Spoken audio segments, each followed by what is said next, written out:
رات کی بادشاہ صورت جو نبی پاک صلی اللہ علیہ وسلم ہر رات پڑھ کر سوتے تھے۔ صبح اٹھو گے پورا دن غیب سے رزق اور دولت ملے گی۔ ناظرین، ہمارا آج کا وظیفہ قرآن پاک کی ایسی بادشاہ صورت کا وظیفہ ہے جو نبی پاک صلی اللہ علیہ وسلم رات کو پڑھ کر سوتے تھے۔ حضور پاک صلی اللہ علیہ وسلم نے فرمایا کہ اس صورت کو ترک نہ کرو، کیونکہ اس کی تلاوت کرنے والے کو اللہ دوست رکھتا ہے اور اپنے پسندیدہ بندوں میں شامل کر لیتا ہے۔ تو جو شخص ہمیشہ اس کی تلاوت کرتا ہے وہ صبح جب اٹھتا ہے تو پورا دن غیب سے رزق اور دولت اس کو ملتی ہے، اس کے گھر کو برکتوں سے بھر دیا جاتا ہے۔ اللہ قیامت کے دن اس کے نامہ اعمال اس کے دائیں ہاتھ میں دے گا اور وہ بغیر حساب کے جنت میں داخل ہوگا اور آخرت میں اسے اتنا اجر ملے گا کہ وہ راضی ہو جائے گا۔ قرآن مجید ہدایت، رحمت اور شفا ہے۔ اس کی ہر صورت اپنے اندر انوار و برکات لیے ہوئے ہے۔ ان میں سے ایک عظیم الشان سورت ملک ہے، جسے تبارک الذی بیدہ الملک کے نام سے بھی جانا جاتا ہے۔ اس سورت کی تلاوت کے بے شمار فضائل حدیث نبویہ، آثار صحابہ اور اقوال اولیاء میں موجود ہیں۔ اگر کوئی بندہ رات کو روزانہ خشوع و خضوع سے اس سورت کی تلاوت کو اپنا معمول بنا لے تو وہ دنیا اور آخرت کی کامیابیوں کا مستحق بن جاتا ہے۔ سورۃ الملک نہ صرف قبر کے عذاب سے نجات کا ذریعہ بنتی ہے بلکہ بندے کے لیے اللہ تعالیٰ کی رحمت، مغفرت اور قربت حاصل کرنے کا بھی وسیلہ بنتی ہے۔ یہ سورت کل 30 آیات پر مشتمل ہے، مگر اس کی برکات بے حد وسیع ہے۔ رات کا وقت ایسا پرسکون وقت ہوتا ہے جس میں نہ کوئی شور ہوتا ہے اور بندہ خاموشی سے تنہائی میں اپنے رب کریم کی حمد و ثنا، قرآن پاک کی تلاوت کر کے مسجد کو راضی کر سکتا ہے۔ جو شخص رات کو اس سورت کی تلاوت کرتا ہے وہ اللہ کے قرب کا مستحق بن جاتا ہے۔ رات کے وقت سورت کی تلاوت کرنے سے بالکل نور ملتا ہے، ایمان میں تازگی آتی ہے، دنیا کی فکر کم اور آخرت کی فکر غالب ہو جاتی ہے۔ یہ سورت انسان کے اندر یقین، توکل، عاجزی اور بندگی کے جذبات پیدا کرتی ہے۔ اللہ تعالیٰ کے نظام، اس کی قدرت اور اس کی رحمت پر ایمان تازہ ہوتا ہے۔ اس سورت کے ذریعے انسان اپنے خالق کی عظمت، اس کے عدل اور اس کے علم کا قائل ہو جاتا ہے۔ اولیاء کرام اور سلف صالحین کے ہاں رات کو سورۃ الملک کی تلاوت کا خاص معمول رہا ہے۔ حضرت عبداللہ بن عباس رضی اللہ تعالیٰ عنہ فرماتے ہیں، سورہ ملک نجات دینے والی سورت ہے۔ جو شخص اسے ہر رات پڑھے گا اللہ تعالیٰ اس کے لیے قبر میں نور بنا دے گا۔ زیادہ تر احادیث میں اس سورت کو رات سونے سے پہلے پڑھنے کی تلقین ہے، کیونکہ رات کے وقت اس سورت کی تلاوت کرنا باعث ثواب ہے۔ اس لیے رات کے وقت اس سورت کی تلاوت کرنے سے بے شمار فیوز و برکات نصیب ہوتے ہیں۔ ایسے وقت میں اللہ کی طرف رجوع کرنا اور سورت کی تلاوت کرنا بندے کو اللہ کا محبوب بنا دیتا ہے۔ حدیث قدسی میں اللہ تعالیٰ ارشاد فرماتے ہیں، میرا بندہ نوافل اور نیکیوں کے ذریعے میرے قریب ہوتا رہتا ہے، یہاں تک کہ میں اس سے محبت کرنے لگتا ہوں۔ جب بندہ رات کو اس سورت کی تلاوت کرتا ہے تو گویا وہ روز اللہ سے ملاقات کر رہا ہے، اپنے گناہوں کی معافی مانگ رہا ہے اور اپنی قبر اور آخرت کو سنوارنے کی تیاری کر رہا ہے۔ یہ سورت انسان کو یہ یاد دلاتی ہے کہ دنیا فانی ہے اور آخرت باقی۔ جو شخص اللہ کی عظمت کو پہچان لے وہ گناہوں سے تائب ہو جاتا ہے۔ سورۃ الملک کے ابتدائی الفاظ ہی انسان کو جھنجھوڑ دیتے ہیں۔ تبارک الذی بیدہ الملک وہو علی کل شیء قدیر، یعنی بہت برکت والا ہے وہ ذات جس کے ہاتھ میں بادشاہی ہے اور وہ ہر چیز پر قادر ہے۔ رات کو سورہ ملک کی تلاوت کرنے والا شخص گویا اپنے قبر کے اندھیروں کو اجالوں میں بدل رہا ہے۔ وہ دن کا اختتام توبہ و استغفار سے کر رہا ہے اور اس سورت کی ہر آیت اسے اللہ کے قریب لے جا رہی ہے۔ ہر روز یہ عمل کرنے والا بندہ دن بدن اللہ تعالیٰ کا خاص بندہ بنتا چلا جاتا ہے۔ یہ سورت بندے کے دل میں اللہ کے حضور حاضری کا تصور پیدا کرتی ہے، اور جب انسان کے دل میں آخرت کی فکر پیدا ہو جائے تو وہ دنیا کی بے وقوع چیزوں سے بے نیاز ہو جاتا ہے۔ جیسا کہ آپ جانتے ہیں کہ قرآن کریم اللہ تعالیٰ کا کلام ہے جو اس نے قیامت تک آنے والے جن و انس کی رہنمائی کے لیے ہمارے آخری نبی حضرت محمد مصطفیٰ صلی اللہ علیہ وسلم پر وحی کے ذریعے نازل فرمایا۔ قرآن کریم اللہ تعالیٰ کی صفت ہے، مخلوق نہیں ہے، اور وہ لوح محفوظ میں ہمیشہ سے ہے۔ اللہ تعالیٰ کے جو فیصلے آسمانوں کے اوپر تحریر ہیں وہ کسی بھی تبدیلی سے محفوظ ہونے کے ساتھ ساتھ شیاطین کے شر سے بھی محفوظ ہیں، اس لیے ان کو لوح محفوظ کہا جاتا ہے۔ اس کی شکل و صورت کیا ہے ہم نہیں جانتے، مگر قرآن و حدیث کی روشنی میں ہم اس پر ایمان لائے ہیں۔ قرآن جس کے معنی ہے پڑھے جانے والی کتاب، دنیا میں سب سے زیادہ پڑھی جانے والی کتاب قرآن کریم ہے، جس کے بغیر سمجھے بھی لاکھوں لوگ ہر وقت تلاوت کرتے رہتے ہیں۔ اللہ تعالیٰ نے متعدد جگہوں پر اپنے کلام پاک کے لیے قرآن کا لفظ استعمال کیا، اور اللہ تعالیٰ نے قرآن کریم کو قیامت تک کے آنے والے انسانوں کی ہدایت کے لیے نازل فرمایا ہے، مگر اللہ تعالیٰ سے ڈرنے والے ہی اس کتاب سے فائدہ اٹھاتے ہیں۔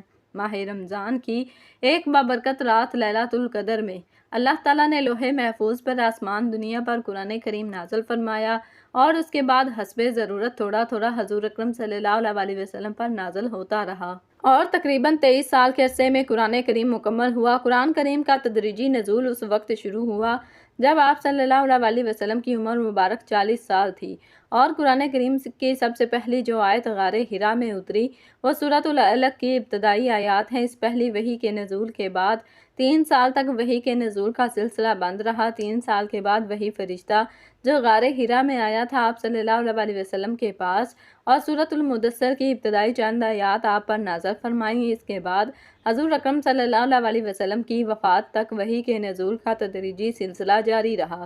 غرض تقریباً 23 سال کے عرصے میں قرآن کریم مکمل ہوا۔ محترم ناظرین، تلاوت قرآن ایک بہت ہی عظیم عبادت ہے۔ وہ قرآن پاک کا پڑھنا ہو یا پڑھانا ہو، سننا ہو یا سنانا ہو، سب ہی ثواب کے کام ہیں، اور تلاوت قرآن میں سب سے اہم بات یہ ہے کہ بندہ حرف ایک پڑھتا ہے لیکن ثواب اسے 10 نیکیوں کا ملتا ہے۔ چنانچہ نبی رحمت صلی اللہ علیہ وسلم کا فرمان ہے کہ جو شخص کتاب اللہ کا ایک حرف پڑھے گا اس کو ایک نیکی ملے گی جو 10 کے برابر ہوگی۔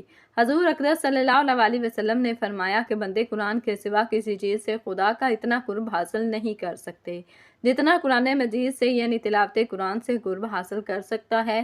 ناظرین، تلاوت قرآن دلوں کو سکون دیتی ہے، اپنے ساتھ برکت لاتی ہے، ایمان کی لذت ملتی ہے، اللہ تعالیٰ کی خوشنودی حاصل ہوتی ہے۔ قرآن کی تلاوت سارے غموں کو بھلا دیتی ہے، مصیبتیں ٹال دیتی ہے، آخرت میں نجات دلائے گی۔ تلاوت قرآن کرنے والا گویا کہ اپنے رب سے مناجات کر رہا ہے۔ تلاوت قرآن عقل کو بڑھاتی ہے۔ اللہ تعالیٰ اپنے اخلاص کے ساتھ ہم سب کو قرآن پاک کی تلاوت کرنا نصیب فرمائے، آمین یا رب العالمین۔ حضور پاک صلی اللہ علیہ وسلم نے فرمایا کہ بے شک دلوں کو زنگ لگ جاتا ہے۔ عرض کی گئی، یا رسول اللہ، ہم اس کی صفائی کس چیز سے کریں؟ ارشاد فرمایا کہ تلاوت قرآن اور موت کو بکثرت یاد کرنے سے۔ قرآن پاک وہ واحد کتاب ہے جس کا پڑھنا، سننا، دیکھنا اور چھونا سامان نجات ہے۔ ذکر اللہ اجر عظیم ہے اور صراط المستقیم ہے، اس کے فضائل بے شمار ہیں، اس کی تلاوت کا اجر و ثواب بے حد اور بے حساب ملتا ہے۔ قرآن حکیم اللہ تعالیٰ کی نازل کردہ کتاب ہے، اس میں پوری انسانیت کے لیے رشد و ہدایت اور کامیابی اور کامرانی کا سامان موجود ہے۔ یہ کتاب بندوں کو خالق سے ملاتی ہے، گمراہوں کو صراط مستقیم کا پتہ بتاتی ہے، اجڑے دلوں میں ایمان و یقین کے سبزے اگاتی ہے، قلب و جگر کو تقویٰ اور طہارت کے نور سے منور کرتی ہے، مایوسی میں ڈوبی ہوئی زندگیوں میں امید کی شمع روشن کرتی ہے، روحانی اور جسمانی امراض کا صفایا کرتی ہے، پریشانیوں کو دور کر دیتی ہے، اور اس کے علاوہ نہ جانے کتنی صفات کی حامل یہ بے نظیر کتاب ہے۔ ناظرین، یوں تو انسانوں کی رشد و ہدایت کے لیے متعدد صحیفے نازل کیے گئے، جن میں سے بھی بیشتر حوادث کی نظر ہو گئے، اور کچھ باقی رہے تو گزرتے وقت کے ساتھ ان میں تحریف اور ترمیم ہوتی رہی، حتیٰ کہ وہ اپنی اصل شکل اور صورت سے بالکل منحرف ہو گئے۔ لیکن یہ قرآن کریم کا امتیازی وصف ہے کہ اس کی حفاظت کی ذمہ داری خود اللہ نے لے رکھی ہے، اور اس کی حفاظت کے لیے ایسا وسیع اور عالمگیر نظام قائم فرمایا ہے جس کے نتیجے میں اس کا ایک حرف تو کیا ایک نقطہ بھی تحریف نہ ہو سکا، اور انشاءاللہ ہو سکے گا۔ اللہ تعالیٰ نے لاکھوں کی تعداد میں حفاظ اور قرآن اور علماء مفسر پیدا کر دیے، جن کا شب و روز قرآن پڑھنے، پڑھانے اور اس کو سمجھنے سمجھانے میں وقت گزرتا ہے۔ وہ ہمتاً قرآن کریم سے وابستہ رہتے ہیں اور اس کے علوم و معارف سے فیض یاب ہوتے رہتے ہیں۔ یقیناً ان سے بڑا خوش نصیب اور کامیاب و کامران روئے زمین میں کوئی بھی نہیں، اور ہو بھی کیسے سکتا ہے۔ ان افراد کے مقام اور رتبے تک کسی کی رسائی ہو سکتی ہے جو خدا کے نظام کا حصہ ہے، جو اس نے حفاظت قرآن کے لیے مقرر کیا ہوا ہے۔ بے شک قرآن کریم دنیا کی تمام کتابوں سے بہتر، فائق اور برتر ہے۔ اس کی صداقت، حقانیت روز روشن کی طرح عیاں ہے۔ اس کی حلاوت اور شرینی اثر آفرینی ایسی ہے کہ لوگ کھینچے چلے آتے ہیں۔ دنیا میں سب سے زیادہ پڑھی جانے والی کتاب کا اعزاز بھی قرآن کریم ہی کو حاصل ہے۔ بے شک یہ کتاب تمام کتابوں سے افضل ہے، جیسا کہ ایک روایت میں ہے کہ اللہ کے کلام کی فضیلت تمام کلاموں پر ایسی ہے جیسے اللہ کا مقام تمام مخلوقات کے مقابلے میں، بھلا اللہ کے مقابلے میں اس کی مخلوقات کی کیا حیثیت ہے۔ ٹھیک اسی طرح قرآن کے آگے دوسری کتابوں کی بھی کوئی حیثیت نہیں۔ قرآن کریم پڑھنے کی بہت سی فضیلت احادیث میں بیان کی گئی ہیں، جن میں ایک مشہور روایت ہے کہ حضرت عثمان رضی اللہ تعالیٰ عنہ سے روایت ہے کہ حضور علیہ الصلوۃ والسلام نے فرمایا کہ تم سے بہترین شخص وہ ہے جو قرآن سیکھے اور سکھائے۔ رسول اللہ صلی اللہ علیہ وسلم کا یہ خطاب تمام بنی نوح آدم سے متعلق ہے کہ تمام انسانوں میں بہتر اور افضل ترین شخص وہ ہے جو ان دو صفات کا حامل ہو، اول یہ کہ قرآن پڑھتا ہو اور دوم یہ کہ دوسروں کو قرآن کی تعلیم دیتا ہو۔ اب ظاہر ہے کہ قرآن کریم میں جو علوم ہیں وہ تمام علوم سے افضل اور اشرف ہیں، لہٰذا افضل ترین علوم میں مشغول ہونے والا انسان بھی تمام انسانوں سے ہوگا۔ حضرت ابو ہریرہ رضی اللہ تعالیٰ عنہ روایت کرتے ہیں کہ نبی علیہ الصلوۃ والسلام نے فرمایا کہ اللہ تعالیٰ کو کسی چیز کو ایسے پیار اور محبت سے نہیں سنتا جتنا کہ وہ اس کی آواز کو کہ جو خوشحالی کے ساتھ قرآن پڑھے۔ حضرت عائشہ رضی اللہ تعالیٰ عنہ فرماتی ہیں کہ حضور علیہ الصلوۃ والسلام نے فرمایا جو آدمی قرآن مجید میں ماہر ہو وہ ان فرشتوں کے ساتھ ہے جو معزز اور بزرگی والے ہیں، اور جو قرآن مجید اٹک کر پڑھتا ہے اسے پڑھنے میں دشواری پیش آتی ہے تو اس کے لیے دوہرا اجر ہے۔ نبی علیہ الصلوۃ والسلام کا فرمان ہے کہ آسمانوں اور زمین کو پیدا کرنے سے 1000 سال پہلے اللہ تعالیٰ نے ان صورتوں کی تلاوت کی، اور جو فرشتوں نے تلاوت سنی تو کہنے لگے خوش نصیب ہے وہ امت جن پر یہ قرآن اتارا جائے گا، اور خوشحالی ان دنوں کے لیے جو اس کو پڑھیں گے اور اسے یاد کریں گے، اور خوشحالی ان زبانوں کے لیے جو اس کی تلاوت کریں گے۔ ایک حدیث ہے کہ جو شخص اس سورت کو صرف اللہ کی رضا کے واسطے رات میں پڑھے گا تو اس کے پہلے والے سب گناہ معاف ہو جاتے ہیں۔ بس اس سورت کو اپنے مردوں پر لازمی پڑھا کرو، کم از کم دن میں ایک مرتبہ اس کو لازمی پڑھیں، کیونکہ جو اس سورت کی تلاوت کرتا ہے اللہ اسے پسند کرتا ہے اور اس کو ولی اللہ بنا دیتا ہے۔ تو آپ بھی اس سورت سے دوستی کر لیں، اللہ کی رضا کے لیے روزانہ رات کو پڑھ لیں، اللہ سے اتنا خوش ہوگا کہ اس کی زندگی کی تمام پریشانیاں انشاءاللہ ختم ہو گئی، آپ جیسا چاہیں گے ویسا ہی ہوگا۔ قرآن مجید اللہ کا کلام اور رب کی آخری آسمانی کتاب ہے۔ پورا قرآن خیر و بلائی اور رحمت و برکت اور شفا کا سرچشمہ ہے۔ اس پر ایمان لانا، تلاوت کرنا، آیات میں تدبر کرنا، اس پر عمل کرنا اور شفا کے لیے قرآنی آیات پڑھ کر دم کرنا اور پوری زندگی اس کے مطابق گزارنا، یہ اس کا حق ہے۔ البتہ رسول اللہ صلی اللہ علیہ وسلم نے کچھ صورتوں اور آیتوں کی خصوصی فضیلت بیان فرمائی ہے، اور انہی میں سے ایک سورۃ الملک ہے۔ سورۃ الملک کی 3 فضیلتیں صحیح احادیث میں موجود ہیں۔ پیارے آقا صلی اللہ علیہ وسلم اس سورۃ مبارک کی تلاوت کیے بغیر نہیں سوتے تھے۔ یہ سورہ مبارکہ کے پڑھنے والے کے لیے شفاعت کرے گی یہاں تک کہ اسے معاف کر دیا جائے گا۔ نبی رحمت صلی اللہ علیہ وسلم نے فرمایا کہ قرآن میں ایک سورت ہے جس میں 30 آیتیں ہیں، اور وہ اپنے پڑھنے والے کے لیے اللہ تعالیٰ سے سفارش کرے گی حتیٰ کہ اس کی مغفرت کر دی جائے گی۔ سورۃ الملک قبر کے عذاب سے بچانے والی ہے۔ اس سورت کا ساتھی قبر کے عذاب سے محفوظ رہے گا۔ پیارے آقا صلی اللہ علیہ وسلم نے فرمایا کہ سورۃ الملک قبر کے عذاب کو روکنے والی ہے۔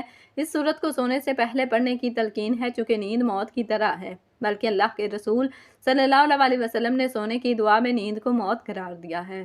اور نبی اکرم صلی اللہ علیہ وسلم کا سونے کے وقت پڑھنے کے لیے انتخاب کرنے کی وجہ آخرت میں اس کے خصوصی فوائد ہیں، جیسا کہ دوسری اور تیسری فضیلت سے واضح ہے کہ یہ سورت عذاب قبر سے حفاظت کا ذریعہ ہے اور آخرت میں مضبوط شفاعت کی شکل میں نجات کا سبب بنے گی۔ گویا اس سورت کا اہتمام کرنے والا آخرت میں انشاءاللہ کامیاب ہو جائے گا۔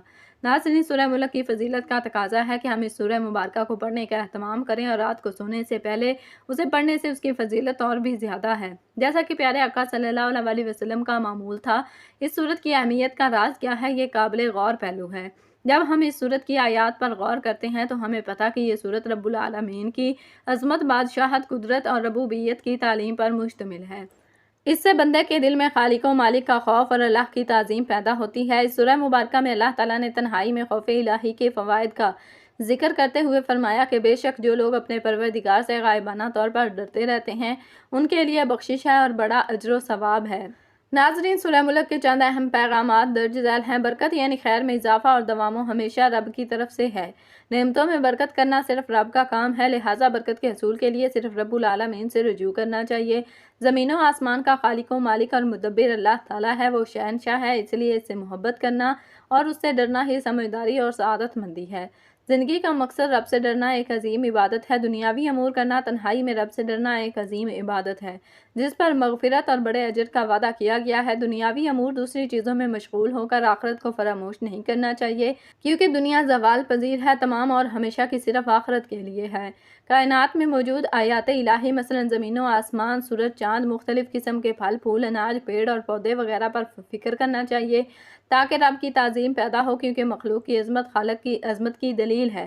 صراط مستقیم یعنی اسلام پر چلنے والے کی نظر میں قابل تعریف ہے اور اس کی بصیرت اور بصارت کی گواہی رب نے خود دی ہے۔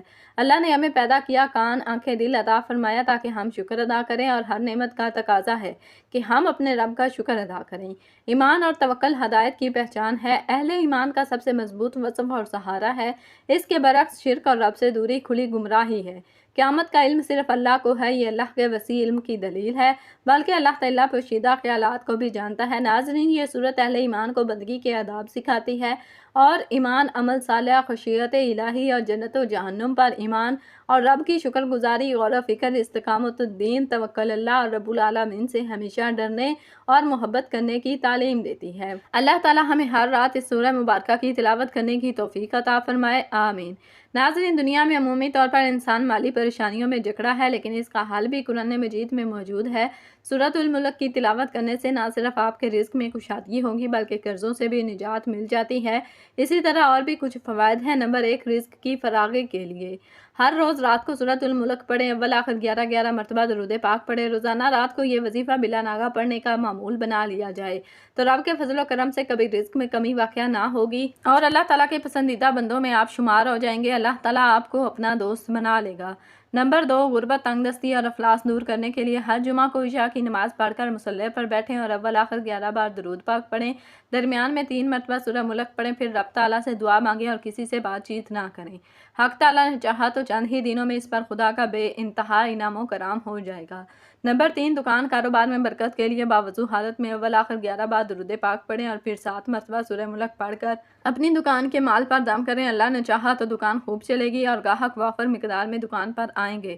نمبر 4، قرض سے نجات کے لیے جس کسی پر بہت زیادہ قرض واجب الادا ہو اور وہ قرض کرنے کی طاقت نہ رکھتا ہو تو اسے چاہیے کہ وہ ہر نماز کے بعد اول آخر 11 مرتبہ درود پاک پڑھے، پھر 1 مرتبہ سورہ ملک پڑھے۔ حق تعالیٰ نے چاہا تو غیب سے قرض کی ادائیگی کا سامان پیدا ہوگا اور پریشانی جاتی رہے گی۔ نمبر 5، جو غربت اور افلاس کا شکار ہو اسے چاہیے کہ وہ ہر روز نماز فجر کے بعد 1 مرتبہ سورۃ الملک پڑھے۔ پردہ غیب سے ایسا سامان پیدا ہوگا کہ اس کی مالی پریشانی خوشحالی میں بدل جائے گی، گھر کے حالات ٹھیک ہو جائیں گے، مال و دولت کی ریل پیل ہو جائے گی۔ لیکن اس مقصد کے لیے بلا ناغہ سورۃ ملک کا ورد کرنا ہی مطلوبہ مقصد کو پورا کرتا ہے۔ ناظرین، رات کو سورہ ملک کی تلاوت نہ صرف ایک نیک عمل ہے بلکہ یہ نجات، قرب الہی اور آخرت کی کامیابی کا زینہ ہے۔ ہمیں چاہیے کہ ہم اپنی روزمرہ کی مصروفیات سے وقت نکال کر اس سورت کو باوضو دل جمی اور تدبر کے ساتھ پڑھیں اور اس کی روشنی میں اپنی زندگی سنواریں۔ اس عمل کی برکت سے نہ صرف ہماری دنیا بہتر ہوگی بلکہ ہماری قبر اور آخرت بھی روشن ہو جائے گی۔ اللہ تعالیٰ ہمیں سورۃ الملک سے محبت عطا فرمائے اور اس کے پڑھنے کو ہماری عادت، عبادت اور نجات کا ذریعہ بنا دے، آمین۔ دعا ہے کہ رب کریم میرا سنانا اور آپ کا سننا اپنی پاک بارگاہ الہی میں قبول و منظور فرمائے، آمین ثم آمین۔ محترم ناظرین، گزارش ہے کہ اپنے رزق میں برکت اور وسعت کے لیے اللہ تعالیٰ کے 99 ناموں میں سے ایک نام لکھ کر کمنٹ باکس میں ضرور شیئر کریں۔ اللہ تعالیٰ ہم سب کا حامی و ناصر ہو، آمین۔ جزاکم اللہ خیرا کثیرا۔